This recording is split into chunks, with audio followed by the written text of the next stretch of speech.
So my niece Yolanda posted this, and I was really intrigued the way she identifies. Look what she does.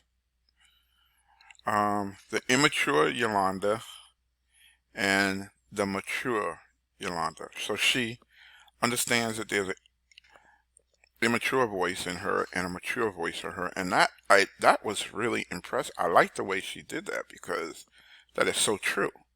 There's certain ways to deal with life, and if you can identify that you may have an immature voice in your head, you can identify it, and then you can step away, and then what would be the mature way to respond to something.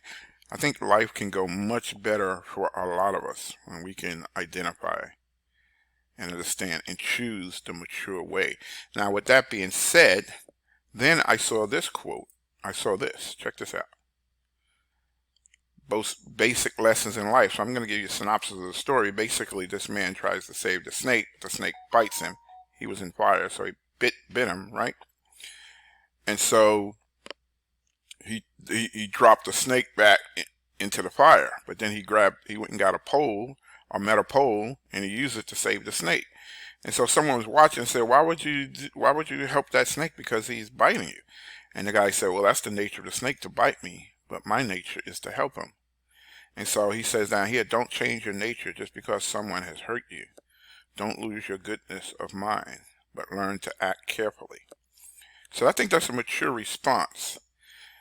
And so I started reading the comments, and they talk about narcissism and stuff like that. But if I put this in perspective, right, which I do with the Bible, I understand that God came to save us through his son Jesus Christ, but we, mankind, crucified him. We was the cause for his death. We was the cause for him going to the cross.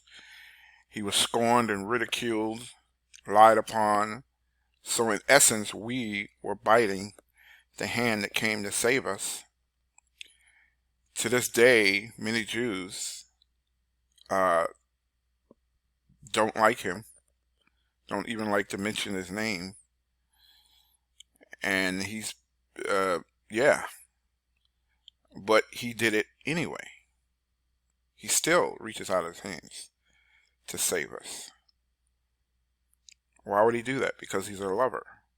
His nature is to help. His nature is to redeem. And he wants to redeem us. So I can see that right here. That kind of reminded me of how God put himself in harm's way to save us. So this lesson is valid. You may not want to stay in a relationship that's hostile, but you can still help that person. You can get out of that move away from that hostility, but if you find that person still in need, you can still be there to help them. So that's not what I'm saying. I am saying that there's a mature decision in this lesson here, if you can see it, if you can apply it. Don't be changed by what other people do. And I see that, you get hurt in a relationship, and so a person thinks that all people are that way, then they're not going to go into another relationship because they were hurt. That's not true. That person hurt you. Everyone's not like that. So give it another shot, right? Keep going forward prayerfully. But that's beautiful. So those are my thoughts on these two. I wanted to comment on it because when I engage with information, it evolves. It opens up. More understanding comes through, right? So I love that. Thanks for listening.